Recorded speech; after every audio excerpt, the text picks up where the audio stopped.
like, all right. Am I like right up in the camera? Yeah. She'd just be sitting there the whole time. Hey, everybody. Welcome to Screen Weens. Wait, I'm on Screen Weens right now? Yeah. Are we on recording? Screen Weens, yeah. Oh my god. Whoa. I've never done that before. This is my first podcast. I thought there was a microwave right over there. No. When you should get a microwave so when we're recording, you get microwave burritos. It'd be like how I used to have my laptop on my microwave in my dorm room and you could just hear me microwaving Hot Pockets on Discord. Yeah, classic. Welcome. If you haven't listened to Screen Weens before, it's a podcast about movies. I'm London. That's Thomas over there. Thomas, say hello.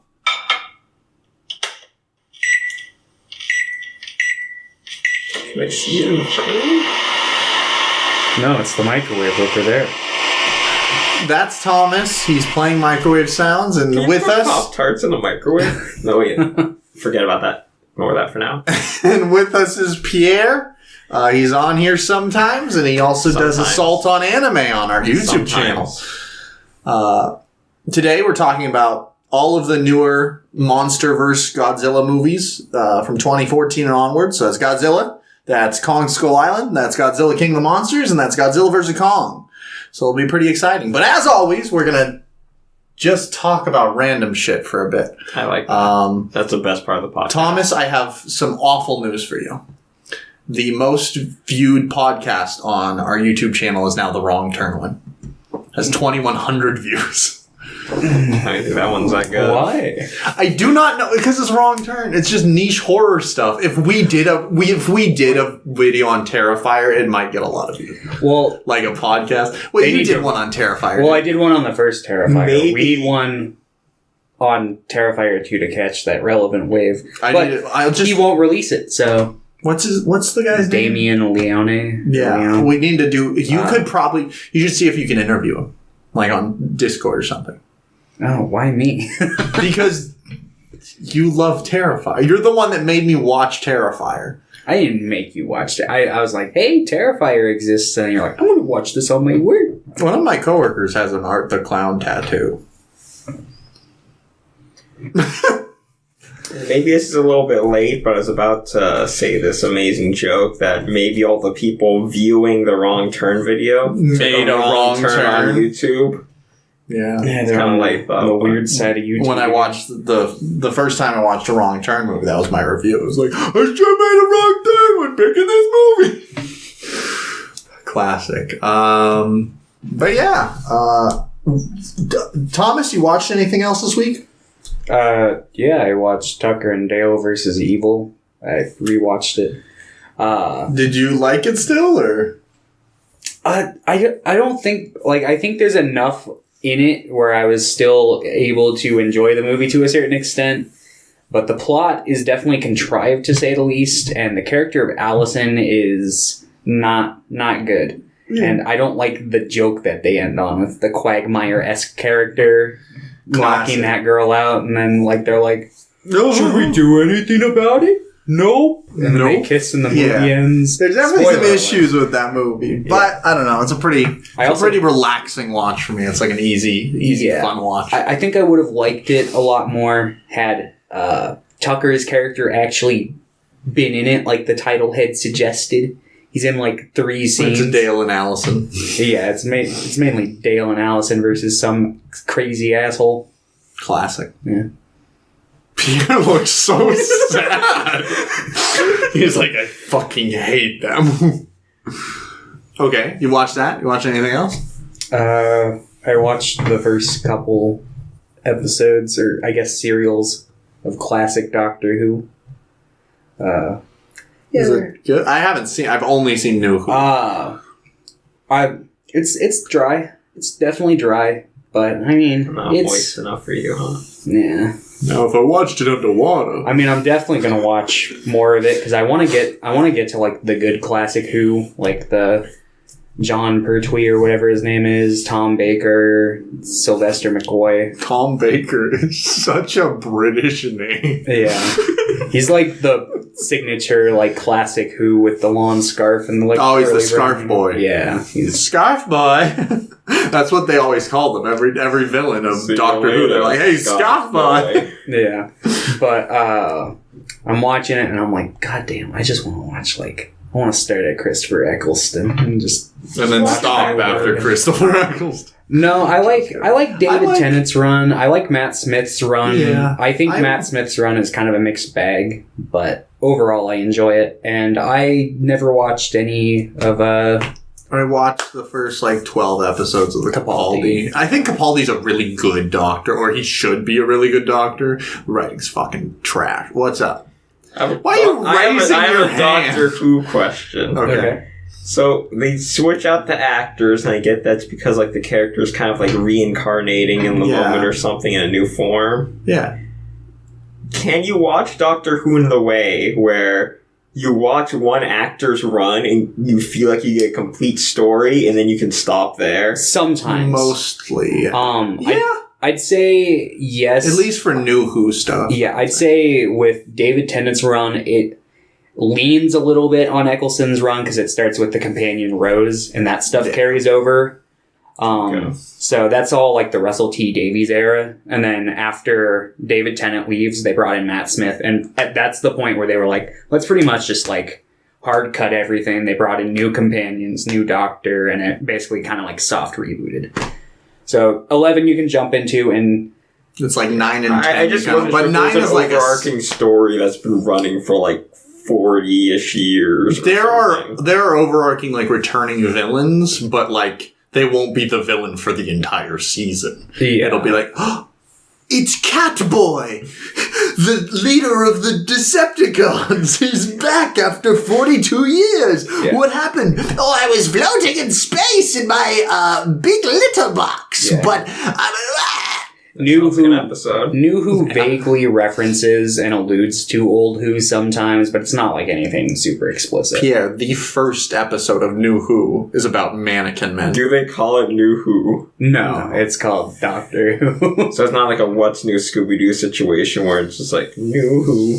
New Who, Doctor New Who. What's new, Doctor Who? What's new, Doctor That's Who? good. We're Your coming TARDIS after looking you. blue. The TARDIS is really blue. You should just cover songs that we make up. That should be the podcast. Yeah. It's 45 minutes of us covering Writing What's New songs. Scooby-Doo, but giving it to different shows. Did you start reading Beastars yet? No. No. I'm the only one reading. I'll do the late week rush like I always do. We got 17 days until we record. Maybe when I read the new One Piece chapter later tonight, it'll get me in the reading mood. I'm on 860 of One Piece. Okay, so you're Decent chunk in the whole cake. It's real good. Yeah, no, I really like It's Whole Cake. real good. I think it's obviously the post-time skip arcs have their pre-time skip equivalents. Yeah. And this is the Water 7 of post-time skip. Yeah. Would you say it's the sweetest arc? Shut the fuck up. Anyway, I don't think it quite... At the end of the day, I don't think it quite hits as hard as Water 7 does, but I think it's still, pretty close. Hearthstone's such a dumb name. Would it be better if it was Water 8? Is it? So That's it's the named name after their location, right? So just called Water 7? Yeah. Does a 7 have any actual significance? Oh, I want to say... It's been a while since I've gone through it. Are there 6 other places I think they've got water? 7 ports or something like okay. that, maybe. Yeah, Fine, I'm fine with that. I think there's some basic, but no, he is fond of the number 7. The whole reason why the series is so long is because he was I gotta have I want to insert these pirates that work under the Marines called the Warlords, and he's 7 is I a cool also number. want Emperor. Yeah, well, the Emperors were always the end game plan, and then he's I'm gonna add in this subgroup because I feel like it would make sense. And he's what number should I decide on? Well, 7 sounds the coolest. And 4 is better number. evil. Well, 13 would have That'd be doubled the too series much. length. 7 has already prolonged its lifespan quite It enough. should be There should be 2,000 chapters. I think, like, Oda honestly should just drop drawing it at this point and just start writing it up as a big novel and just keep going. I think he should... Honestly, what I think should happen is the series should leave a big time skip point between, like, the end of the series and, like, the epilogue point that they're inevitably going to do. And then he should just... Luffy's, like, 92. Yeah. And he can't stop his powers anymore, so he's just really, really long. Oda's still drawing everything. He's not, like, kind of, like, dividing the work to, like, underlings. Because I mean, that's what the he has assistants. Doing. That's, I mean... Realistically, he has assistants that do the backgrounds and stuff. But... He touches every chapter that comes out in some way. Well, yeah, of course. He draws probably most of every chapter. Because I was thinking, it's like, if he just like had like 20 underlings go at it, the art style's like all over the place. Or it's like he should hire Paru. He should hire the Beastars. Paru Itagaki will come out of her oatmeal bath and draw One Piece for us all. Can you do me a favor? Will you ask Pierre to tell you about the movie Bad Ben? Pierre, please tell me about the movie Bad Ben. Okay, so there's this guy named Thomas. I want to say it's Thomas Riley. Yeah. He puts all of his savings into a house that he got at a police auction, and he's planning to flip the house. Okay. The house is in the middle of nowhere. He's like, I'm assuming single. He's single. Wait, he's single? He's single. Okay. He's by himself in the middle of nowhere at this house. And he starts cleaning up the house, fixing things, and some spooky stuff start happening. Chairs moving, doors closing. He thinks that someone might be breaking in the evening, and he like sets up cameras and security. And he also finds like creepy things around the property, like an old grave site in the backyard and some ritualistic stuff in the attic and like a locked door in the basement. And over time he realizes that no one's breaking into the house. It's haunted. But he put all of his savings into this house, so he can't just up and leave. Oh, of course He's got to make his money back. So instead of like leaving or trying to like solve the ghost situation, he just kind of continues fixing up the house and getting it ready for resale while actively antagonizing and calling out the ghosts. Like he's desecrating the grave and throwing away all the ritual stuff. Is there like... When did this movie come out? 2016. Okay, I'm getting it. Okay. There's a movie that's kind of similar to this. The thing is, this movie has one guy. He's like the director and the sole actor. He's probably the producer too. It's filmed on his phone and a couple of cameras he's placed around his own house. He has his phone. He might have had a GoPro. Like it's mainly on. Like, he has phone on a selfie stick a lot. And he made it for $300. Budget's probably roughly $300. Don't know if we ever got confirmation, but it looks like it. It's better than Paranormal Activity, I'll give him that.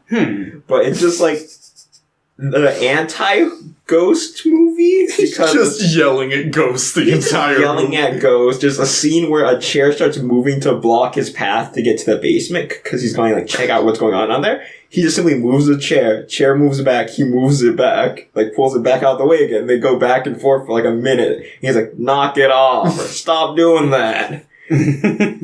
Sounds like me if I was dealing with a haunting. He even gets beaten up like at 3 a.m. in the morning when he was sleeping.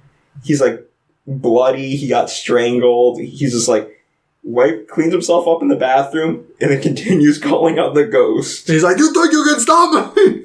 He also goes back. He's just sleeping. This guy's crazy. He's like the ultimate horror movie protagonist because he doesn't care about the ghost. He cares about making that bank. Well, yeah, of course. And there are 8 movies. There are 8 movies. It's like he makes like 2 a year. The Bad Ben universe is referenced in the description of like 3 of the movies. Oh man. It wasn't. One's in an alternate timeline. Awful. Okay. It was okay. It might be my new favorite found footage horror movie. It's a close second to a movie called Episode 50. But that has a big ghost portal at the end. Let me see. Did you find Bad Ben? I want to find the movie that I thought. that you might have been talking about there for a second. I watched a movie in maybe it came out 2006.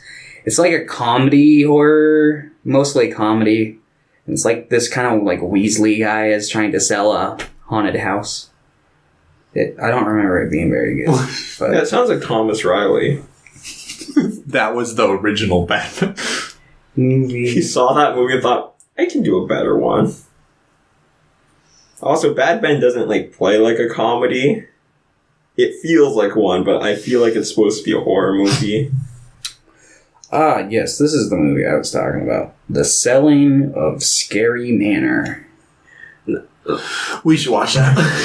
We'll put it in the I bag feel like someday. it'll be disappointing though, because Bad Ben's good because it's taking itself completely seriously and not playing like comedy. Mm-hmm. So it's unintentionally comedic. Oh, okay. With the lengths this guy goes to just ignore the ghost or actively get it out of the house.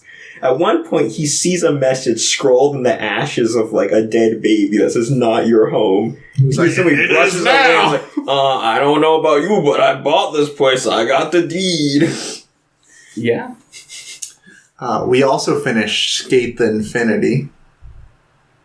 Good. Brilliant anime. Wow. Maybe the best anime of the year. Ever made. At least best original skateboarding. series. That's not a hard bar to set. It's pretty dumb. I also Your rewatched work Princess has Mononoke. I don't know if I talked about that last week or not, but I don't think so. that's my fucking I haven't jam. seen it. It's probably not good. Pierre, did you watch anything else? Did I watch anything? Did you else? do anything? What have you been up to? Mainly just I watched more of the second season of Be the Beginning on Netflix. I read volume 1 of Beastars. That's fantastic. I watched half of the Alabaster One Piece movie. You did? Yeah, just randomly. I just wanted to see if there were any see what it was like. I got halfway through and was like, yeah, this is fine. I just kind of stopped Okay. because it got late. Yeah, Okay. 2 a.m. in the morning for some reason. I do that a lot. Are you watching it dubbed or subbed? I was watching it dubbed because I wanted to hear the dub voices as well. It's always weird because, dub Zoro, he sounds like Guts, but in my mind, I just hear, Troy Baker because he looks like a character named Akihiko from Persona 3. Mm. So I just hear Troy Baker just saying things like, I've been waiting for this, or you gotta have more protein, Luffy. You gotta work out. I haven't really, aside from that, I haven't really done much, so I've watched Bad Ben and Worked. watch Falcon the Winter Soldier. Yeah, episode 3. It's fine. This is pretty good. It's pretty decent. I like it. It's better than WandaVision. I'd probably say I agree with that. I like the new Captain America. Can't wait for him to say the N-word or something. Yeah, so... It's gonna be so good. Okay, let's take some questions. I finished Attack on Titan this morning. I also did that. The manga. The manga of Attack on Titan. And it was just exceptional. I really liked it. It's a dinosaur. I've definitely seen worse manga endings. It was better than the ending of Domestic Girlfriend. You could have picked that for the Read But I've Weens. already read that. I've already watched Beastars, but from what I've read of just Volume 1, there's enough differences. Alright, question time, question time. Time to answer some questions. Alright, I've only got 2 more from Tito. You got them? Thank you, Tito. Yeah. For your service. Best sport to add mandatory drinking to. Now, is that for the people playing the sport or the people watching it's the the people sport? playing. Yeah. I don't want people to die. Oh. So maybe Does NASCAR count? I was gonna. Yeah, I don't want NASCAR. Maybe dodgeball. Because then it would go on for way too long because they'd constantly be missing. I'm thinking NASCAR or like skateboarding. Water polo. They just drown. Would be good. I don't know. I feel like water polo, they just kind of just start floating there, a lot of them. There would definitely be some, like, knockouts, because, I mean, like, water polo is just basically like a football in the water, right? I don't know what water polo is. So the only thing I know about water polo is what I've learned from Volleyball. Jonathan Archer in Star Trek Enterprise, because he's, like, obsessed with it. He's always, like, got, like, these little discs coming from Earth that have the latest games recorded on them. Classic. Yeah. They're still using disc. Yeah, it's like a little, like, kind of like light floppy disk. The show is made in the early 2000s. It's fine. Okay, so next question. Last question from Tito, forever. Let's see. Lastly, what discontinued franchise would you bring back? Could be movies, games, restaurants, anything. Restaurant. It'd be the Vault soda. Is Volt not a thing? I don't Anywhere? think you can get Volt anywhere. Crystal Pepsi.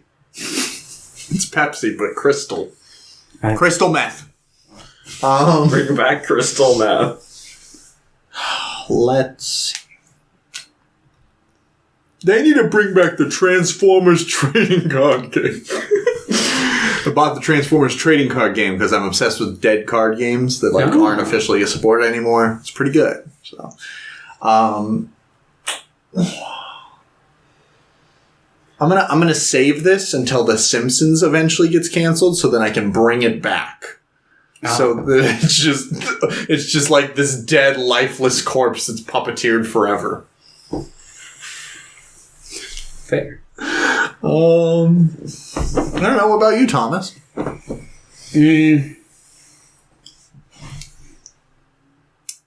Bring back the McRib. Like, Can we bring back the Nintendo 64? Make it a Nintendo 64 2. I would bring back Futurama for one more I was season. thinking about Futurama, but I was like, it got brought back and killed and brought back. I know, it'd be funny if it brought came back and one more finished time. again. If it just came back for like one more season, and then they're like, all right, this is it, and then it came back for like another And they season. time traveled to like the distant past, and the whole like season is just them in Flintstone. I was gonna say Bleach, and I'm like, wait, they're bringing back Bleach. Bleach. Bleach again. They can bring back... The 1997 Berserk anime. They did. So 2016-17 might as well be sequels. I guess. They follow up on the story. I think they should continue the story of Cube Arts, which is the Minecraft isekai manga that I still haven't read 2 and 3 of, even though I bought. Yeah. They need to bring back King Kong one more time. You know, Kong Skull Island apparently, beginning of production, it was originally supposed to be like a darker film that was a sequel to the Peter Jackson one. I could kind of, I was... See, when, they started promoting it, it came across that way, like it was going to be a sequel to the Peter Jackson one. I remember up until the point I saw it in theaters, I was like, I don't know what this is supposed to be. This is just some new King Kong movie, I'm going to go check it out. I always assumed it was just a reboot. Yeah. I was assuming that too, but some of the promotional material looked like the Peter Jackson Kong, because they were just doing close-ups of the face. But yeah. They got the same monkey actor. I don't think Andy... Who did the motion capture for... This one? Yeah. They just got a monkey, and then that was just a real monkey that they made big. Well, they made it big using CGI. No CG. But No CG. That was real. There was CG. No.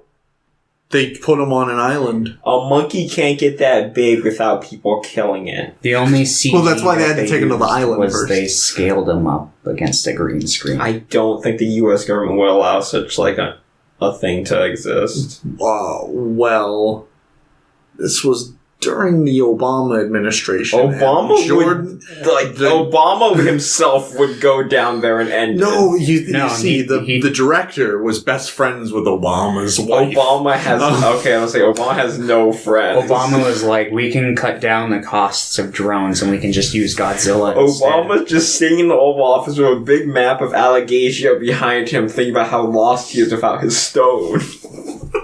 We should be watching Aragon. That's the dead franchise I want to bring back. The Aragon movies. Specifically the movie. Most of the dead franchises I would bring back are video game stuff, where it's like, I really want more KOTOR Dark 3. Void, KOTOR more 3. Binary KOTOR 3. Domain. Republic Commando 2. No, I'm thinking of dumb games that only I played. Oh. Blinks the Time Legendary should come back. Two Human needs to come back. 2 Human 2. It was supposed 3 to be a Human. trilogy. They were going, 1 Human. The Ice Giants were going to be in the sequel, and they were going to explain all that Loki stuff. 2 Human. You ever played it? That makes sense. Nobody has them except me and Pierre. I played 2 Human. All right, Pierre, you got any questions for us? Okay, first question. Follow up on what I said earlier. If you were a half a fish person, what fish would you be half of? Humu humu nuku nuku abwa. Easy. I would probably be... Or a pufferfish. So then I go... If I had to be half fish, I don't know. Maybe like, what are they, groupers? What are those like? Is that a Mario enemy? They're like real fish. They're like kind of like I think they're like sea predators. Like they just go around and like eat the sea. They eat other fish. It's like you can find videos of like people diving. Wait, a fish that eats another fish? Yeah, they like. What do you think most fish fucking do? Yeah, they like kind of like. It looks like they like people ocean bottoms, and they kind of like blend in with the ground, and they got big mouths, and they like. Oh, I know what one you're talking about. It was in those commercials for like those videos about those animal videos you get from the infomercials. I want to be like a full. Oh, that guy. Classic. I've seen that guy before. You would look like that. Yeah. If you had a fish sona, that's what you would look like. Pierre, what about you? I don't think I answer these. That's fine. Like I don't know, like a manta ray, because their mouths are like really big, and they just kind of like float around, and they seem kind of cool. Oh no, I take it back. I'd want to be an octopus. Wait, does that count? Octopus seems bad. Wait. There are octopus people in the Fishman Island arc. That leads into my second question I just came up with. Do you believe in the theory that cephalopods came from the stars? Shut the fuck up. No. Can you say with 100% certainty that octopus and squids didn't evolve from alien life forms carried on comets that impacted the Earth thousands of years ago? In the sense that I think that you could argue that all of us no, are just the octopus and, no. and the crawfish no. and the squid no. and the cephalopods. No. Thomas? You think they're aliens? Okay. What about you, Pierre? You think they're... I can't say with 100% certainty because I wasn't What is this from? Why were you speaking like this? I don't know. Whenever I think of a crazy, like, theory, I think of that guy from Ancient Aliens who's like, but aliens, though. And then, I don't know, I thought I should put on an accent. Okay. Third question, Can you microwave a Pop-Tart? That's what it was gonna be. I know, you asked it earlier. Okay, now I need to come up with a new one then. Okay, quick. You have to put a Pop-Tart between two pieces of... You have to put a Pop-Tart between two pieces of bread. What else goes between those two pieces of bread? Nothing. That's the complete sandwich. No, you need to put at least 3 things in there that aren't Pop-Tart. 2 more. Oh, okay. Mayo, ketchup, and mustard. and you need to eat it. I think actually like just putting like peanut butter and jelly and the Pop-Tart in the middle of those two would be pretty good. What part are you eating a third thing? Banana. I like bananas in my peanut butter and jelly. I think that would... You could eat that. Yeah. Thomas? You already said mayo, ketchup, and mustard. And you would eat that. Well, it would have to be one of the like plain Pop-Tarts that's just the Pop-Tart with no like cream or anything. I wish they made... They probably... They do have those. I think they do, yeah. I think I stock those. Never mind. Those are good. The frosting's the worst part about Pop-Tarts. They should do ham Pop-Tarts. All right, thank you for joining us for question time. My answer, but okay. Now it's... Okay, go ahead. You already ended the segment. Now it's time to go on to Godzilla from 2014. In this movie, Godzilla appears and he fights these big bugs called Mutos. Mm-hmm. The end. That's the Bryan Cranston shows up and he's like, my wife! My goddamn wife! That echo. That actually somewhat sounded like Bryan Cranston. I don't know how... You should play Bryan Cranston in the live action. You should do a Bryan Cranston impression whenever you voice Commissioner Gordon in the future. You should take... You just need to create like that Zordon wall for Power Rangers and replace, instead of like getting the camera on you, just have the Zordon wall put where you are. It's Bryan Cranston's face as you're talking and it's just mimicking you. But yeah, Bryan Cranston's like the kind of the central character for the first like 20 minutes, and then there's a time skip to present day or 2014, where it's following his son, and his son's like, I'm in love with my sister. Really? Well, it's the guy who plays Quicksilver and the guy who plays the girl who plays Wanda. It's Elizabeth Olsen. By the way, I started watching this movie like same 30 minutes into the movie, so I kind of... No, I think you were like... Pierre came in like an hour. he saw the second half. But he watched the rest of the movies. So I said, fine, you can join. But Bryan Cranston dies, and then we're stuck with a extremely boring character for the rest of the movie. I don't know. Do you like this character at all? No. Yeah, I think he's the weakest link of the movie. I think I've always been very harsh on this movie when I've talked about it in the past, and I don't think it's as bad as I've made it out to be. But yeah, no, that Bryan Cranston really was like, because if they his kept character's him going, really interesting, and it sets him up to have a really interesting arc in it. Like when Shirazawa's like, I need those two over there. It's like, things are starting to get interesting. And then he dies a minute later. And they're like asking his son, it's like, all right, do you know anything that he knew? Like, no. And it's like, no. And then he's like, they just drop him off. Yeah, and then he just then he just meanders the rest of the movie. He's like, I'm gonna jump out of a plane. I'm gonna save this kid for 10 minutes of the movie. Then I'm gonna jump out of a plane. And I'm gonna walk around. It's just like they're relatable. But he had... I'm not Bryan Cranston. I didn't feel like he had an arc. His dad died. That was all he had. He's like, I have to get back to my wife. And then he does. Yeah. When my dad died, I had to get back to my wife. Yeah, that's true. You were like, where's my goddamn wife? Yeah. You were like 7. What were you, 18? No, I think I would have been. When did your dad die? 16? Or 15? I think you were like, where's my goddamn wife? Yeah, it was like the Middle Ages. It's normal time to be married. The way I thought reality paused for a second. I was getting really scared mentally. I was like, oh no, time froze again. It was dead silent. You weren't moving.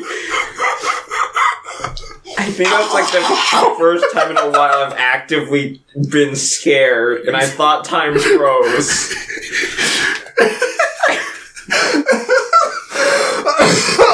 that really got... You can't do it. So anyway, I don't know if we mentioned, aside from screaming my wife, but Bryan Cranston's wife died in like the first 3 minutes. Like a nuclear meltdown. Caused by Godzilla? Yeah, basically, like, turns out that there was, like... there was like a monster was basically making out a call. And it was waiting for a response, and It was making a phone call. yeah, it was making a phone call. And the same thing's happening again, which has sent Bryan Cranston on like the fritz. He's like, "It's happening again. No one believes me." And then they go into a restricted area where he dies. He dies. He just dies. I mean, he dies like a little bit later, but yeah, basically. So the radiation had been feeding the Mudos, who are now alive. They're like variations on like, I think they're supposed to be like cousins to Mothra. So yeah, they basically just start fucking shit up. Every time Godzilla starts to fight them, it cuts away until the final fight. And then, yeah, they fight. Shirazawa's like, "Let them fight." It's like the best line in the whole franchise. One of them is like pregnant, so it's kind of funny because this movie kind of boils down to Godzilla walking around and beating up a pregnant lady. I mean, From a certain from like the Muto's point of view, that's just what it is to them. yeah, but the babies had been aborted by that point. By Godzilla. What? Yeah. It's like if you go in for an abortion and then afterwards the abortion doctor keeps following you around town and beating the shit out of you. It's a pretty dark movie when you think about it. Well, you know, he's Godzilla, the king of the monsters. They needed his consent. Didn't get it.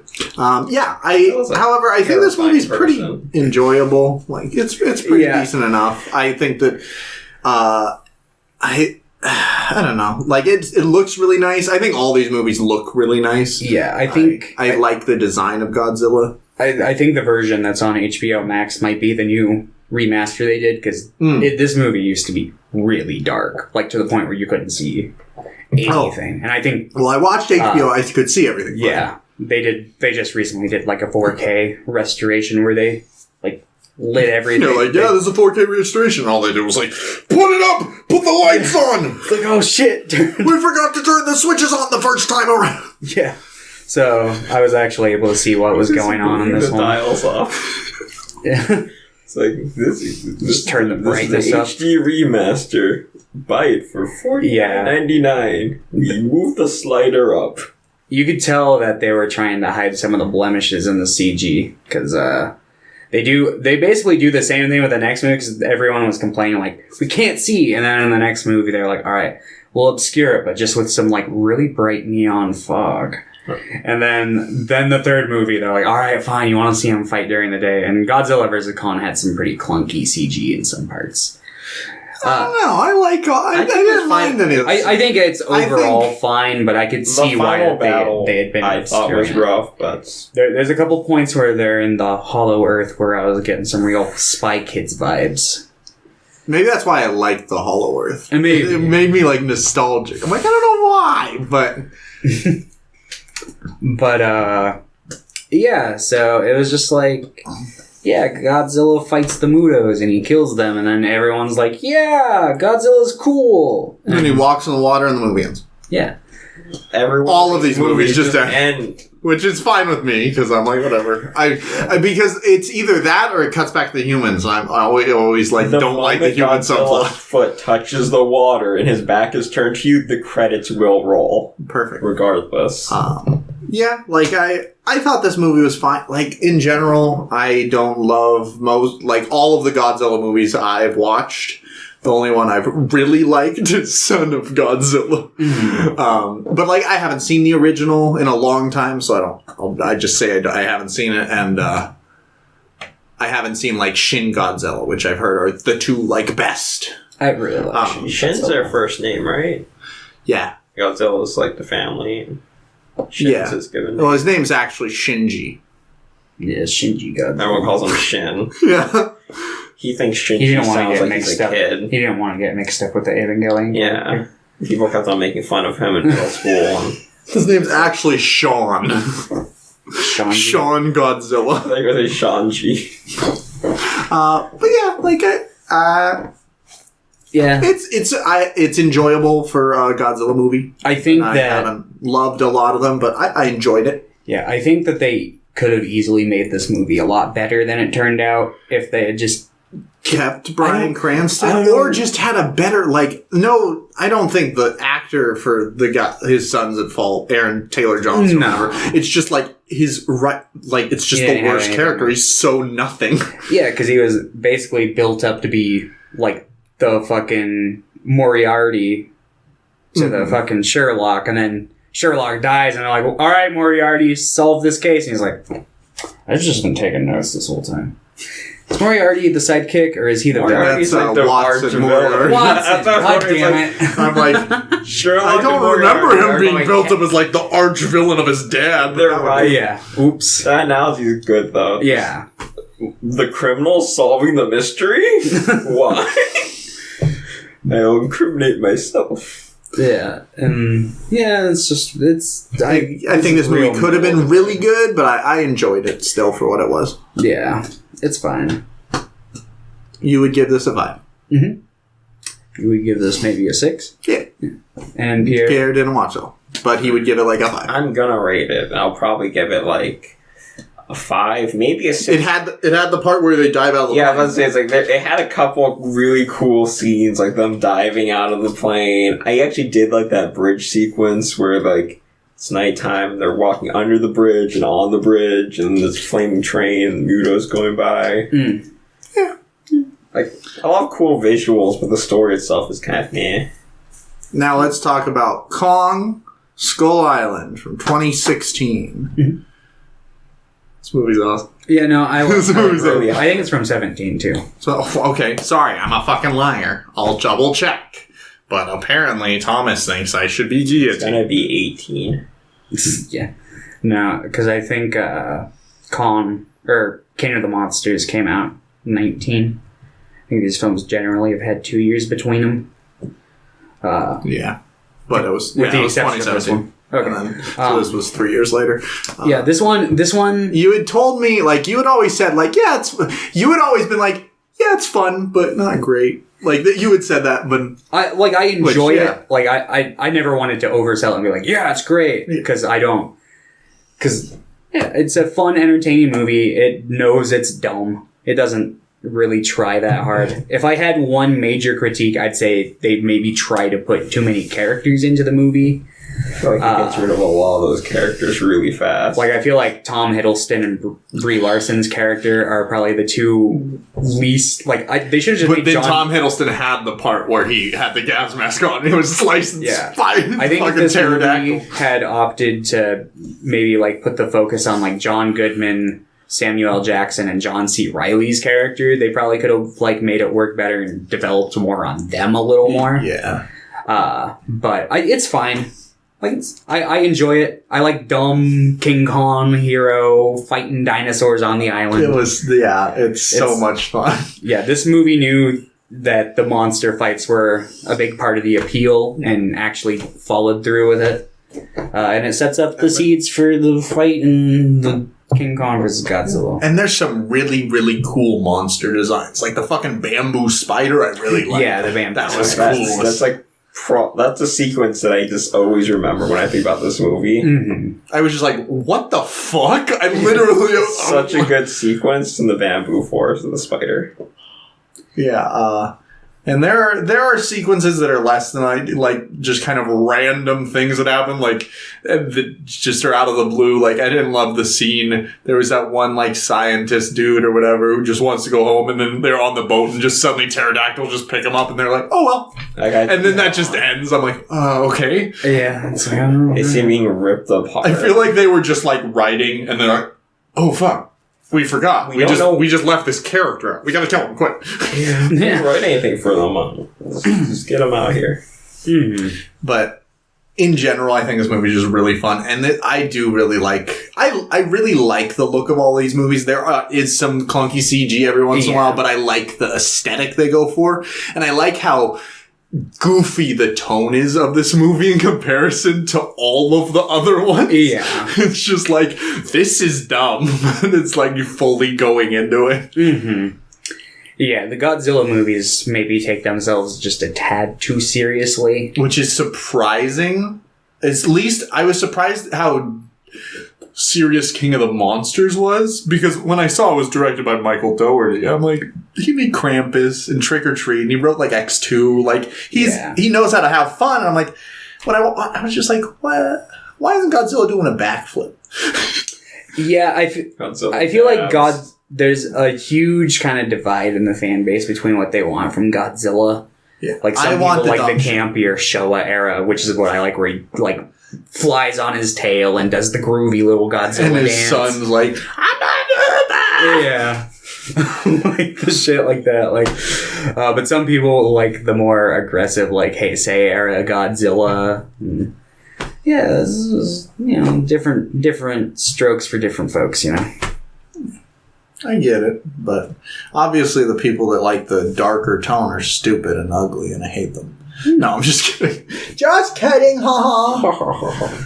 But it's like, I don't think you can, like, King Kong 2005, I think, has a really good dark tone, but has some good funny moments. Oh, yeah. But that movie's also 3 hours, so I understand that you can't fit everything into a 2-hour movie that you could a 3-hour movie. But this movie's still really, really good. Or I really like it at the very least. It's just about, hey, it's us. There's a landmass. It's the same like Kong story where it's like there's things. Let's go to it. And then John Goodman's like, haha! I knew there were monsters here. Now we have proof. Ba ba ba ba. And then Sam L. Jackson's like, it killed my men. It's like, I fucking hate that goddamn monkey. I'm angry that Vietnam just happened and it's we ending. Lost, but we won't lose here. I don't even think it's that they lost. It's just that the fighting ended. I think it's a little bit of both. But I don't know. Well, he specifically is like, we won't lose this one. He says that. I don't know. I feel like his character's more driven. Just he needs the fight. More than the resolution. He's just like the Kenpachi Zaraki of the film, where he's just in it for the fight. And then John C. Reilly's there, who's like a guy who crashed there during World War II, and he's been living amongst the native people, and he's like, hey, this monkey's really cool. Let's be nice to him. I was really disappointed they didn't have him come in to play like his son or something like in the sequels. Just wanted him to be like 95 in Godzilla vs. Kong, and he's the one leading Kong. He's like, no, friend. He's on Kong's shoulder all the time. Kong's wearing like a hat with him on it and like a chair that he's strapped in. They just make it like giant robo where he's got a big King Kong watch and he's just like on his shoulder all the time. He's like, let's do this, Kong. It's showtime. Godzilla has a big headset on. Yeah, he has like a big like gamer headset. They give him a big laser gun or something. Imagine King Kong with a big laser gun. He would have fucking obliterated Godzilla if he had a laser gun. They don't give him a laser gun, they just have a really big M16. They just dress him like a Vietnam soldier. But like, yeah. The movie's good. It's I like the kills in it. I like how some of them actually caught me off guard. I was like, whoop! And I really like a lot of the designs. I really like the log guy too. Yeah. He was like, and then he's like, you got shot, and you're like, well, that was mean, and he just walks off. I like the part where the guy tries to heroically sacrifice himself, and he just gets knocked like, off screen. Yeah. Then it blows up after over there, and it's just like, yep. Oh, but yeah.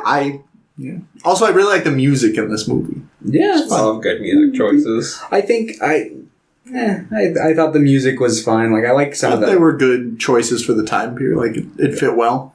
I feel like I hear the same like 6 songs in like Vietnam era movies. That's because there were only 6 good songs. Oh, those were the 6 songs because all the musicians were in the war. They're like, all right, guys, we're making another Vietnam movie. Time to license Paint It Black by the Rolling Stones. You gotta paint it black.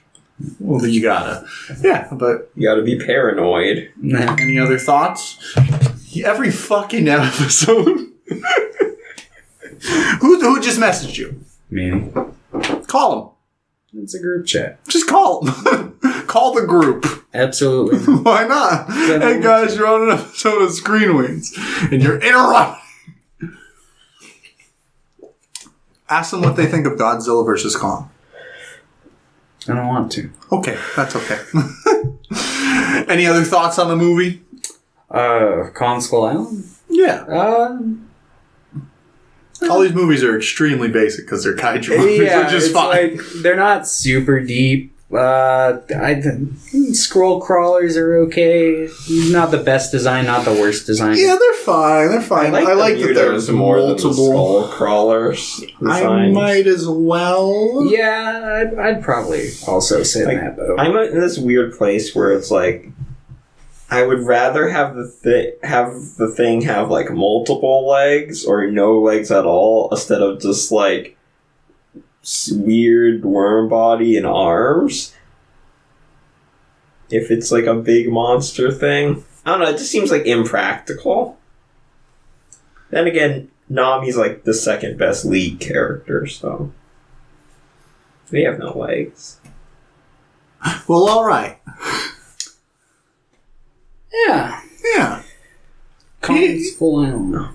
Pierre, you would give this an 8? I think I might. Like, it's an 8 or a 9 because I really like Samuel Jackson's entire character and arc he goes through in the movie. The arc of being like, I hate that goddamn monkey. The arc of just, like, having this personal vendetta of a big monkey.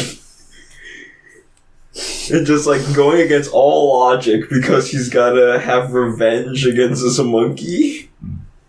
I mean, yeah. He needs to fight a war, and this monkey is the ultimate adversary. It's a big monkey. Yeah. And, like, I don't like monkeys, so I kind of empathize with him.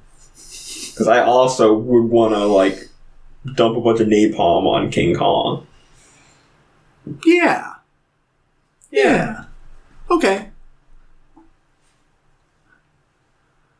I think that you would give this movie a 7. Yeah. A 4. You give it an 8. No. By too high. You're too high. This is a 6. There you go. Almost at 5. And you would give this movie an 8. He's doing both. I would give this movie an 8. There we go. That's my redemption arc. Alright, next up, Godzilla, King of the Monsters from 2019. In this movie, we follow a stupid-ass bitch who likes to throw away her trash. I think that the humans in this movie are better than the humans in one. Well, not as good as, like, Bryan Cranston human, but, This is probably the most ambitious human drama that any of these movies have tried to tackle consistently without killing the main character 20 minutes into the movie. Yeah. And I think, it's not extravagant. It's not deep. It's not like we're watching fucking like Neon Genesis or anything. Neon Genesis is not deep. I know, but it's deeper than this movie. I disagree wholeheartedly. Well, what's deep about this movie? Or are you just saying that Neon Genesis is extremely shallow? There's that Alan Wake is trying to find his He's just trying to find his daughter. Yeah. That's not deep. You don't have a daughter, so you don't know. Anyway, so yeah, basically Millie Bobby Brown's mom is a genocidal bitch. Hell yeah. Who is... She's like, eco-terrorism is the only way to save the world. Yeah. She's like, don't you understand? These monsters carry radiation, and the radiation makes the grass grow. And it's like... What? But I guess that's her plan. Like, if we kill 90% of humanity, the 10% left will be happy. They'll prosper. Yeah, so she basically reboots this old machine that her and her husband had built together, but enhances it. So that she can awaken all the, 17 sleeping big boys around. Yeah, but she ends up waking up Ghidorah. Or Ghidorah. Yeah. And, And Godzilla gets wrecked, and then they accidentally kill Godzilla, and then they revive Godzilla with an atomic bomb. Mm-hmm. And then Godzilla comes back with the help of Mothra, and then Mothra dies. And then That's a shame. Godzilla then Gets fire powers. yeah, they do the Godzilla versus Destroya thing where his heart turns into a nuclear reactor and starts basically like going into I overdrive. didn't think about it like that. That's hype. Yeah, that's what it is. It's more fleshed out in that movie than it Well, is. all they say is like it's like 2 minutes. Sequel. Yeah. Well, Well, I feel like specifically because they put the nuke right next to him, and I'm like, he had too much radiation in him in this movie. yeah, and then after fighting a little bit, he got it all out, and he's like, "All right, I've leveled out back to my normal Godzilla radiation levels." And then he Can't believe Godzilla used Gear 4. That's pretty much what he did. yeah, and then so Godzilla then kicks Ghidorah's ass and tears off his head and he obliterates it. He puts like it puts in his mouth and goes. Swinging it around. yeah. And everybody else was just like, "What the fuck?" Godzilla's a psychopath when you think about it. Like he's beating up pregnant ladies, like playing with like dead bodies. Yeah, this is the only It's like this is the only film canon where he's come out of the gate as a good guy. He usually starts off as an asshole destroying cities and then gradually kind of is like, all right, these other monsters trying to show me up and the humans are kind of on my side. I'll show off for them. Yeah, I'll do a backflip. And then love the and stuff. then he walks in the water and the movie ends again. Yeah. I have a question because I'm assuming you guys know more about King Ghidorah and all that. Mm-hmm. Is Ghidorah always a space alien? Usually. Not Okay. always, but in most incarnations he is. Because I kind of like that twist of like, yeah, the Earth used to have a bunch of giant monsters walking around, but then a giant monster from space came. Yeah, there's one version of Ghidorah where basically they went back in time and removed the Godzilla dinosaur and replaced it with 3 little monsters that got blown up in the atomic test that created like the modern Godzilla, and that created Ghidorah. And then Godzilla, it's a big time travel movie. Yeah. I didn't know there was time travel in the Godzilla movies. The Godzilla movies are fucking all over. Haven't you watched Final Wars? like, That was they were on the motorcycles, like doing I don't know parkour. in my mind, does that count as like a mainline like Toho Godzilla? So basically, is everything canon in Godzilla? no, there are 3. Nothing's canon. So there's distinct timelines. So basically, there's like the Showa era, which is the original Godzilla movie, up to like the point of Godzilla versus Mechagodzilla 2, and Destroy All Monsters, which was made before that, takes place after that. And then there's the Heisei era, which reboots it. Every film minus the first one. Most films, except for Shin Godzilla and the American remakes, are sequels to the original Godzilla.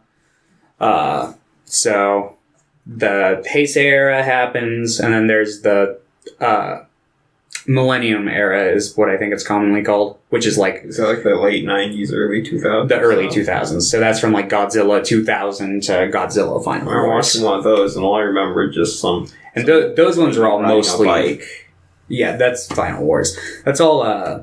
all of those movies are basically like reboots within themselves. They don't really carry over. Their dad's piloting a submarine or something. Yeah, it's like They're they're riding a bike like the whole movie across Japan Mm-hmm. to go see their dad, who's like a sub commander on the submarine. Yeah. And Godzilla's there. Yeah. Classic. He does a He's got to backflip. fight all the other He does monsters. a He's got to backflip. put the American Godzilla in his place. But they help because they have the rocket launcher. If I was Toho, I would have a mandate that Godzilla has to do at least 1 backflip per movie. That'd be good. You okay? Making a lot of noise. I see that. Really?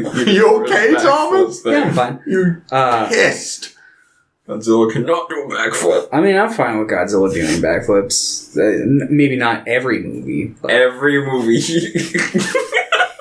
Or a handstand. Well, even if it's like not like the focus of the camera, like I'll be panning over a city, and Godzilla will do a backflip in the background really quickly. man, imagine if they were still making these movies with the guys in the rubber suits and they had to do that. Are these movies not in rubber suits? No. No, not the ones we watched Are you today. sure? There's a lot of smoke. They might have been rubber suit. All right. Oh yeah, we were talking about King of the Monsters. I really like the fights in this again. They're fun. I think that there's some cool fights between Godzilla and Ghidorah specifically. The Mothra and Rodan are really like afterthoughts. I thought based on all the like promotional material, It's going to be a 4-way. yeah, that it was gonna have more. Like Rodan in particular is in the movie for like 45 seconds. Yeah, I feel like all of those I like other, the and then like the Rodan Muto sequence, shows though. up, the weird big guy with the tusks. Is that who is that? Is that a guy or is that like a Monsterverse exclusive? That's It's Ed a from Monsterverse Foster's Home for exclusive, as Imaginary far as I Friends. remember. I think they're all just underutilized. Like I don't mind. I enjoyed the movie enough on its own, but like it's not really. It didn't really feel like King of the Monsters in the sense that look at all these monsters. More like hey, it's Godzilla versus Ghidorah. In the end, it's kind of like that because all the monsters showing up and like kind of bowing to Godzilla and recognizing him as the apex. I mean in the sense that I thought there were going to be more monsters. There were a lot of monsters. They weren't just, like, used though. There wasn't a lot of monsters fighting other monsters. It was just a lot of monsters causing That's because havoc the in humans are the background. real monsters. Oh, there was the scene where somebody asked Aizawa or whatever what time it was, Oh. and he goes, From Death Note? "Time to get a new watch." Yeah, that's the best scene in the film. Like, it's like, what time is it? He like looks down at his watch.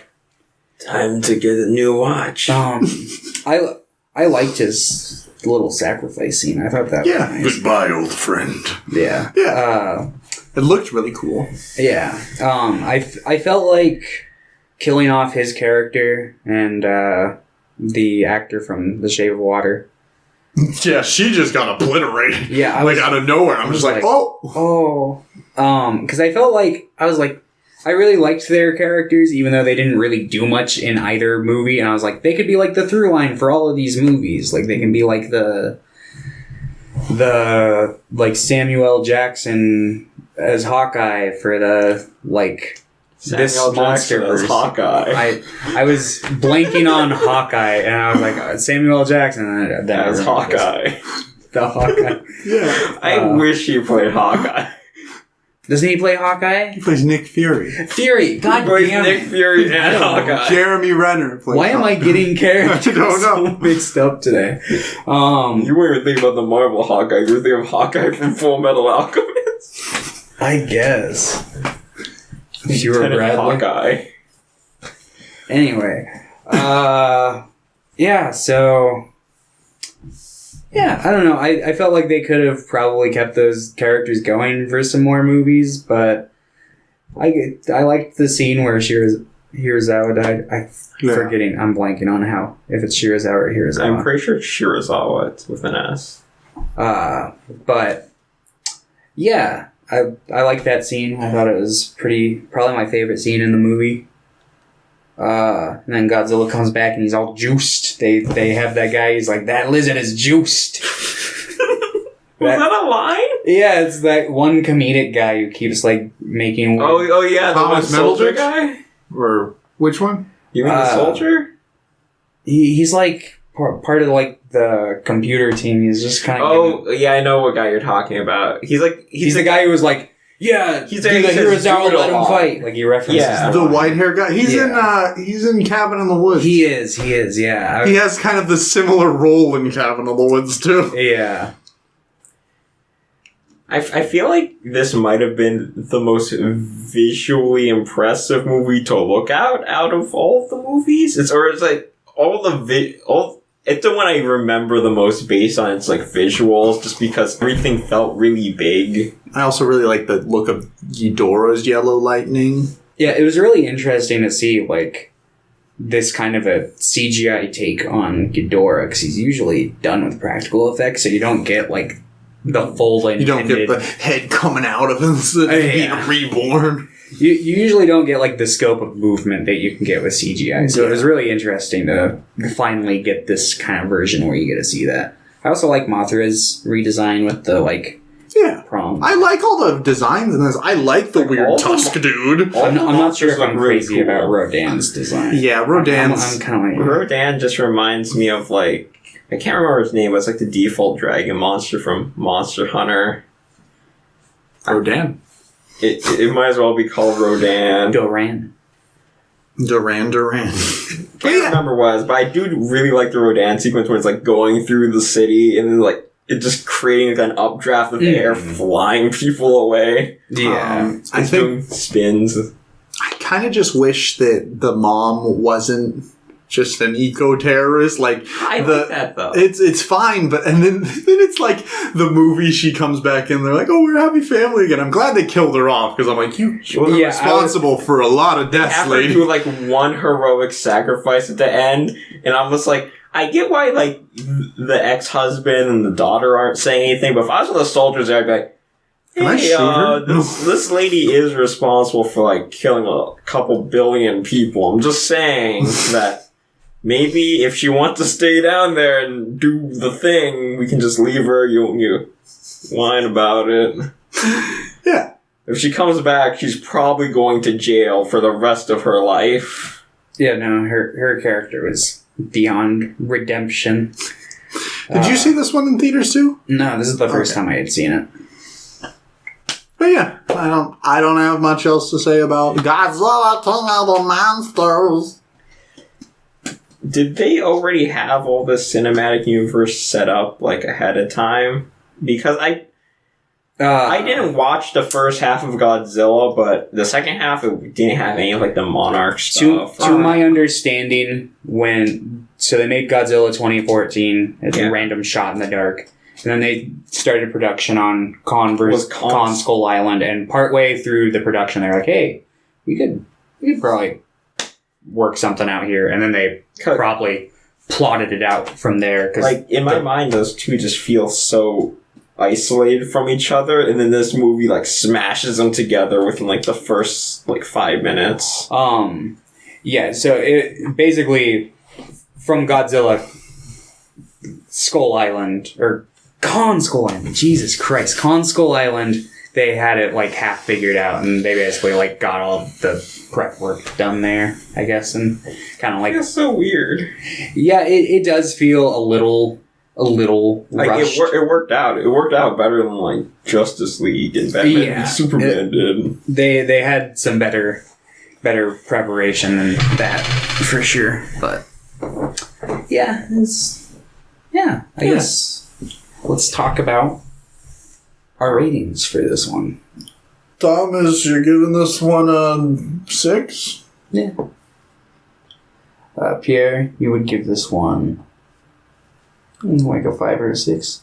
I was actually thinking like 7 or an 8. 8, Okay. maybe. It's 7? weird. Yeah, probably 7.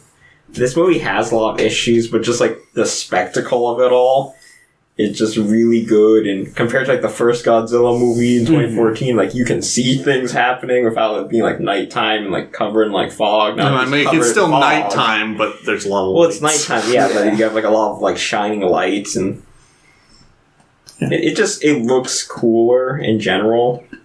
I also do like the plot more, and I actually did like the plot twist of she wasn't kidnapped. She was actually the biggest terrorist of them all. Yeah. Yeah. You would give this a 6. Yeah. Godzilla vs. Kong came out like 2 weeks ago. A week and a half ago. Or Kong versus Godzilla, if you are in Germany. They love that monkey there. Yeah. It's just House of Marketing. I'm just glad they didn't call it a Frankenstein movie like they did with all the old Godzilla movies. What, you mean Frankenstein?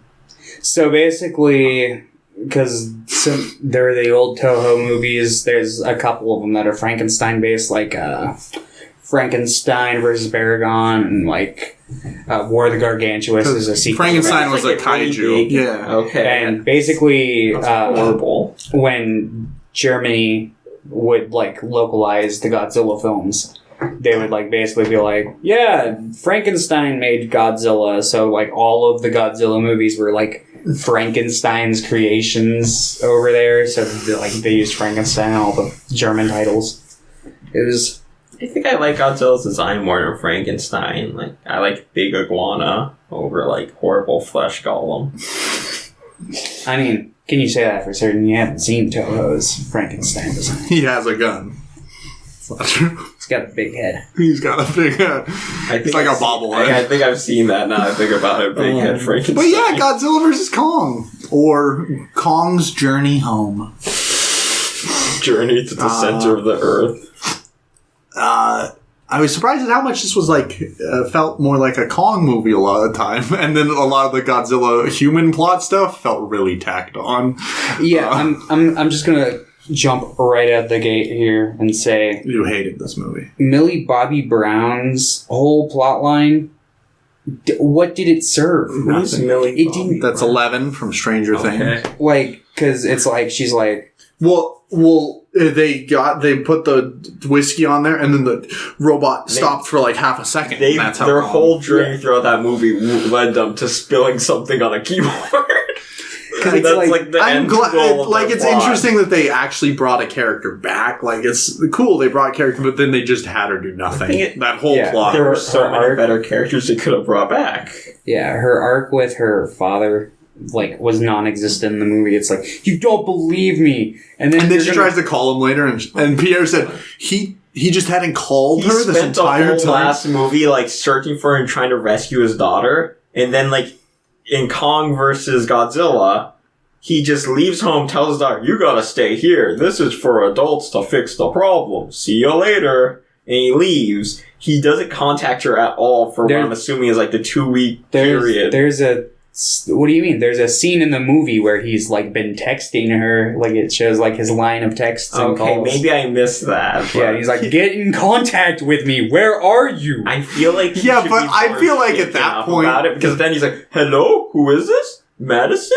Is that you? Hello, I can't hear." Better hang up. I mostly mean like, yeah, he texted but he didn't like. I don't know. Godzilla's like, killing people. He's got priorities. Yeah, but I feel like the trauma from losing protecting his daughter, he seems to really. Well, that would just be really irresponsible for someone in his position of power to be doing. You're right.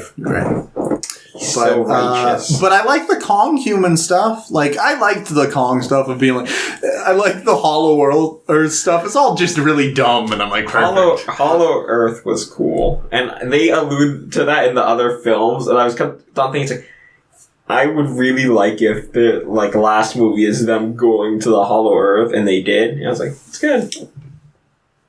I also think the Hollow Earth didn't really. They talk about it since Skull Island. I didn't wow. I thought it was kind of a cool concept, I thought it was kind of They built it up for 3 movies, and it added up to a scene where they go down there, and King Kong picks up a special hammer, and then Godzilla just blows a hole, and he's like, "All right, we're fighting." And it's like, that's it. He goes to the ancient monkey tomb and sees the ancient monkey and sits on the ancient monkey chair. He's like running around the hills, and then like sees the inverted mountains, and he jumps and does a flip, and then he's upside down on the inverted mountains. It's kind of like One Piece. I don't like Godzilla, but the Hollow Earth is cool. You mean you don't like King Kong?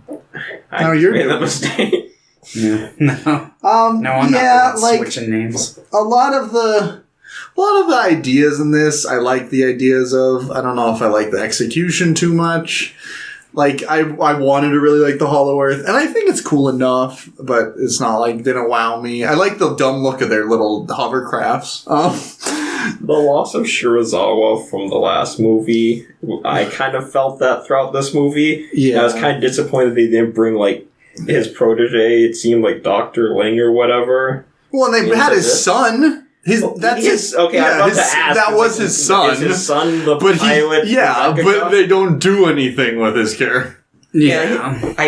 He just dies. Yeah, because I thought that was interesting, because, like, this character, is that his son? They call him Shirazawa. It might be his son, but I was also thinking, like, if it is his son, it's interesting that his, like, characterization is kind of like a twisted version of his father, where it's like, his father's all about, we gotta work with Godzilla to protect the Earth, and he's kind of like, I will emulate and become Godzilla to protect the Earth. Yeah. And I thought that was interesting. And then they just kind of kill him? Yeah, classic. Yeah, I don't know.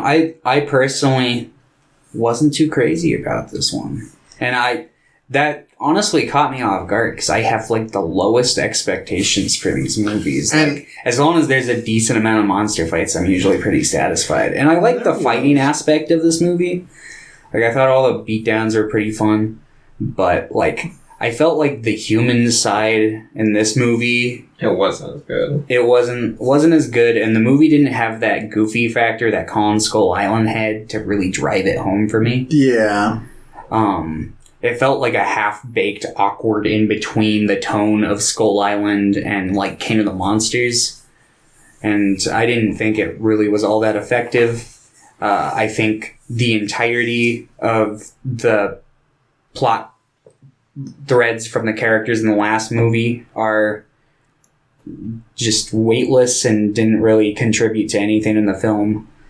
And yeah, I don't know. I really wasn't digging any of the human aspects in this movie in the slightest. So I was just like, oh. Yeah, like I always like it when somebody talks to Kong, so I was fine with the little girl aspect. But like besides that, I didn't like them humanizing Kong. Yeah, I love when they humanize Kong. I don't like that Kong is intelligent enough to grasp sign language. And I like his hammer. I like the fights, like you said. But in general, I would also agree that it's just. I would say this is probably easily the weakest of the four for me, at least. I would probably put this one above the original 14 Godzilla. Oh, okay. But we do that too. Yeah, it's definitely the second weakest for me. It's just like, yeah, it's like the human characters don't do anything of use and aren't very cool. And I didn't love the design of Mechagodzilla, specifically the arms. I don't know what it was. I didn't like the arms. The arms are longer than normal Godzilla. Yeah, they were like regular arms. I'm like, at that point, why don't you just make a regular giant robot? Like, the weird thing is, like, proportionally, Mechagodzilla felt like they made more sense to be fighting giant monsters than normal Godzilla does. But because we're so used to seeing normal Godzilla, Mechagodzilla with his normal arms is like, that's weird. Don't like that. And his, like, thin legs. I would have preferred if they had stuck a little closer to the traditional Mechagodzilla design. Like, I don't mind if they had, like, touched it up and modernized it. Giving him a cool, really big mohawk. But I felt like it should have stuck just a tad bit closer. But I like Monkey Axe. I like the last fight scenes a lot. Yeah. I like the last... I feel like I like the last, like, 30 minutes a lot of the movie, but... I don't like that these films have been using, like, radiation as, like, the fuel for the monsters. And I'm like, that's why they like don't like that. It makes a little bit more sense for Godzilla than it does for Kong. Kong, they don't really use radiation. Like, they defibrillate him using, like a hovercraft, and it's like electromagnetic field around it. Is that what it was? Yeah. So they're kind of putting on his chest and, like, defibbing him to give him his heart like a little jump I do start. like that scene, because it's really dumb. Well, that's a fun little tribute, I guess, to the old Toho one, because he was powered by electricity, because he was originally written to be King Kong in that one. Or, not King Kong, Frankenstein. All these monsters are the same. I mean, pretty much. They're just big thing that hits other big thing. Yeah. Godzilla didn't throw any rocks. 0 out of 10. He didn't, but... at one point, Kong ripped off the top of a building to, like, use as a shield. Yeah. I just liked when he threw his axe at a building to distract Kong so it could just, like, elbow drop. I mean, distract Godzilla so he could elbow drop Godzilla. That was good. And also that scene when Godzilla's, like, thrown into a building, getting up, and you see the reflection on the broken glass from the building of Kong. Or is it the other way around? Yeah, you see... It's Godzilla's reflection, you see. Yeah, that was in the last movie. Ghidorah sees that. Because he talks to his other head. He's like, what the fuck is that? I'm thinking of another movie. I'm thinking of the better movie. The better movie, yeah. But yeah. I really don't... Aside from the points I already said, I don't really have much more to say about this one. You drop the whole plot line with 11, and I think that guy's name was Chris. He was like an engineer for Apex. Yeah, him and the Hunt for the Wilder People. Yeah, I was happy to see him in another thing. Yeah, I like here. seeing him. It was just, his character is nothing. I'm like, great. Yeah. It's just that all of those characters. I'm like, I just want them to be good. But this movie's also the shortest of the four, and they try to pack in so many human characters. Well, I feel like there's like 8 characters. The human villains of like the Apex Corporation is just so much lamer in my mind than the eco-terrorist. Well, and then the son of Shizawa, what was his name? Shirazawa. Yeah. He does like nothing. He's just like, I'm gonna sit in my gamer chair. And then he gets electrocuted and dies. It's a cool gamer chair. It's inside of Ghidorah's skull. His eyes roll back like he's in Titanfall. But yeah. Thomas, you give this a 5? Yeah. Yeah.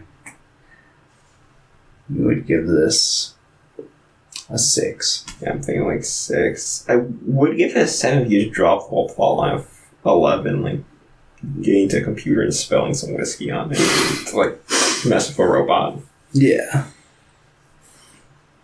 Or if you brought back like Shirazawa's dad, or like He comes that back. researcher like that was under Shirazawa who was like, you can't go with the nuke. And he's like, I gotta do it, kid. How And he does awesome it. would this movie have been if it's just like right at the big climactic point, like Mechagodzilla and Kong are both down. Or did I say Mechagodzilla? Regular Godzilla and Kong are both down. Mechagodzilla's got him pinned down, and then just a shiny Shirazawa comes from the sky. I He's think been there's super powered by the radiation yeah, from the last he film. just like comes up and he's like Ultraman or something. Yeah. They turn him into this universe's Jet Jaguar. He's like, I can finally fight side by side with my hero Godzilla. And then he turns really big like Jet Jaguar does and beats him up. That would be good. Yeah. Too bad that didn't happen. What would London give it? 4. Yeah. All right.